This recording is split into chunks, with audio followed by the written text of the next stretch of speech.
অন্যদিকে নদিয়া সীমান্তবর্তী এলাকায় বাংকার উদ্ধারের ঘটনায় বারবার চাঞ্চল্য সৃষ্টি হচ্ছে, রহস্য ঘনীভূত হচ্ছে। কৃষ্ণগঞ্জে মাটির নিচ থেকে উদ্ধার করা হয়েছে বাংকার। এলাকা ঘিরে রেখেছে বিএসএফ। কলেজের সামনে বাংকার উদ্ধারের ঘটনায় শোরগোল পড়ে গিয়েছে। 4টি বাংকার থেকে উদ্ধার করা হয়েছে কোটি টাকার মাদক। আজ ঘটনাস্থলে এসে বাংকারগুলিকে পরিদর্শন করেছে এনসিবি টিম। দেখুন আমাদের প্রতিনিধি পলাশের প্রতিবেদন। এই যে আপনাদের এলাকায় এতদিন ধরে এই ধরনের রমরমিয়ে এই যে কাজগুলো চলছিল, আপনারা কি কোনো আজ করতে পেরেছেন? না, আমরা কিছুই জানি না। আমি গত শুক্রবার দিন আমার শালীর মেয়ের বিয়ে ছিল, ওদিন রাত্রি 12টার সময় নিউজে দেখলাম, তা আমি ছিলাম না, আজকে সকালে এলাম, একটু দেখতে এলাম। হচ্ছে ব্যাপার, মানে এরা এই সমস্ত এলাকায় এই নেশারু দাওয়াই এগুলো স্টক করছিল। এখানে তো মারণাস্ত্র, বোম বা অন্যান্য বিস্ফোরক বা আগ্নেয়াস্ত্র এগুলো তো রাখতে পারে না। এরকম কোনো দিন আজ পর্যন্ত হয়নি, দেখিনি। সবাই হয়তো ভবিষ্যতে কি হবে সেটা। তাহলে এই কারবারগুলো করলো কারা? এর কি স্থানীয়? বলতে পারবো না। জমিগুলো আমি কি করবো? আমি একজনের এখানে পূর্ণগঞ্জে ভাড়া থাকি। ঠিক আছে, আমি 2014 সালে এসেছি। অর্থাৎ স্থানীয় বাসিন্দারা যেটা জানাচ্ছেন কিছু বলতে পারবেন না। এর পেছনেও কিন্তু একটা কারণ আছে। তার কারণ যারা এই সমস্ত কাজে সিদ্ধহস্ত তারাও কিন্তু সব দিকে এক্সপার্ট। মানে বোঝা যাচ্ছে যে কোনো সময় এদের উপরে হামলা করতে পারে। তার জন্য কিন্তু অনেক কিছু জেনেও না জানার একটা ব্যাপার করে থাকছেন স্থানীয় বাসিন্দারা। এখানে থাকবো আরেকটা বাংকার। কথা বলতে বলতে চলে এসেছি আরও একটা বাংকার।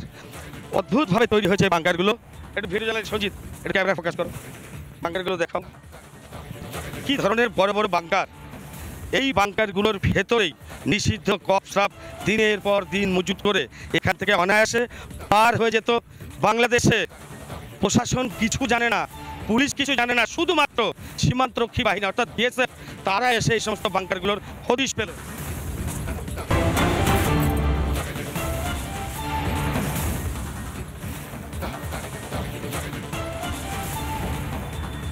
গ্রেফতার করেছে ফরাক্কা থানার পুলিশ। ধৃতদের জঙ্গিপুর মহকুমা আদালতে পেশ করা হয়েছে। উদ্ধার করা হয়েছে 4টি পিস্তল এবং 4টি কার্তুজ। ধৃতদের বাড়ি ডুমকল থানা এলাকায়। দুজনকে গ্রেফতার করেছে ফরাক্কা থানার পুলিশ। এসটিএফ এর বড়সড় সাফল্য। নিউ ফরাক্কা বাসস্ট্যান্ড থেকে উদ্ধার করা হয়েছে অস্ত্র। দুজনকে গ্রেফতার করেছে ফরাক্কা থানার পুলিশ। ধৃতদের জঙ্গিপুর মহকুমা আদালতে পেশ করা হয়েছে। উদ্ধার করা হয়েছে তাদের থেকে 4টি পিস্তল এবং 4টি কার্তুজ। ধৃতদের বাড়ি ডুমকল থানা এলাকায় বলেই জানা গিয়েছে। ৭৬তম সাধারণতন্ত্র দিবসে এবার এসটিএফ এর বড়সড় সাফল্য। নিউ ফরাক্কা বাসস্ট্যান্ড থেকে উদ্ধার করা হয়েছে বিপুল পরিমাণ অস্ত্র এবং একই সঙ্গে দুজনকে গ্রেফতার করেছে ফরাক্কা থানার পুলিশ। ধৃতদের জঙ্গিপুর মহকুমা আদালতে পেশ করা হয়েছে। তাদের কাছ থেকে উদ্ধার করা হয়েছে 4টি পিস্তল এবং 4টি কার্তুজ।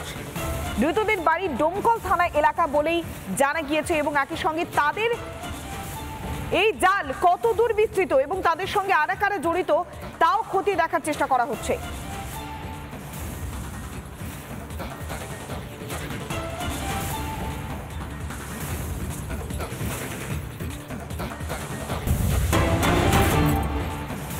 বাংলায় একের পর এক পাকড়াও জঙ্গি বা তদন্তকারীদের নজরে জঙ্গি মোহাম্মদ নাসিম। জঙ্গির বাংলাদেশের পরিচয়পত্র রিপাবলিক বাংলার হাতে। বাংলাদেশের জেল থেকে পালিয়ে পশ্চিমবঙ্গে আস্তানা গেড়েছিল সে। কাঁটাতারহীন সীমান্ত দিয়ে ঢুকেই ভারতে গা ঢাকা দিয়েছিল সে। গা ঢাকা দিয়েছিল মুর্শিদাবাদের ফিরোজপুরে। ঠিক কিভাবে সে জাল বিস্তার করেছিল দেখুন আমাদের প্রতিনিধি ইন্দ্রাশিসের প্রতিবেদন। কেন্দ্রীয় গোয়েন্দা সংস্থা সূত্রে যেটা জানা যাচ্ছে, বাংলাদেশে পালাবদলের সময় গত আগস্ট মাসে বাংলাদেশের জেল থেকে পালিয়ে গিয়েছিল মোহাম্মদ নাসিম নামে এক জেএমবি জঙ্গি এবং বাংলাদেশের জেল থেকে পালিয়ে সরাসরি মুর্শিদাবাদের যে কাঁটাতারহীন সীমান্ত রয়েছে সেখান দিয়েই মুর্শিদাবাদে প্রবেশ করে মোহাম্মদ নাসিম। মুর্শিদাবাদের চর ফিরোজপুরে সে বসবাস শুরু করেছিল, আশ্রয় নিয়েছিল সেখানে এবং সেখান থেকেই জঙ্গি নেটওয়ার্কটাকে বিভিন্ন জায়গাতে ছড়িয়ে দেওয়ার পরিকল্পনা করেছিল এই মোহাম্মদ নাসিম। এই মুহূর্তে আমাদের হাতে এসে পৌঁছেছে, অর্থাৎ রিপাবলিক বাংলার হাতে এসে পৌঁছেছে মোহাম্মদ নাসিমের বাংলাদেশের পরিচয়পত্র এবং সেখানে যেটা দেখা যাচ্ছে রিপাবলিক অফ বাংলাদেশ লেখা রয়েছে এবং তার নাম রয়েছে মোহাম্মদ নাসিম। বাবার নাম শেষ রুল। 19 সেপ্টেম্বর 1999 তার ডেট অফ বার্থ দেওয়া রয়েছে এবং তার আইডি নাম্বারও কিন্তু দেওয়া রয়েছে। এই হচ্ছে মোহাম্মদ নাসিমের ছবি এবং এই ছবি কিন্তু বিভিন্ন জায়গাতে দিয়ে এই জঙ্গির কিন্তু খোঁজ শুরু করা হয়েছে। বিভিন্ন জায়গাতে তারা যাচ্ছেন, পুলিশের সঙ্গে কথা বলছেন কেন্দ্রীয় গোয়েন্দা সংস্থার আধিকারিকেরা। কোথায় গা ঢাকা দিয়ে রয়েছে এই মোহাম্মদ নাসিম, তার খোঁজে তার যে গতিবিধি, তার যে নেটওয়ার্ক, সেটাকে খতিয়ে দেখার চেষ্টা করা হচ্ছে। মুর্শিদাবাদ থেকে ক্যামেরা অপূর্ব চৌধুরীর সঙ্গে ইন্দ্রাশিস বাগচি, রিপাবলিক বাংলা।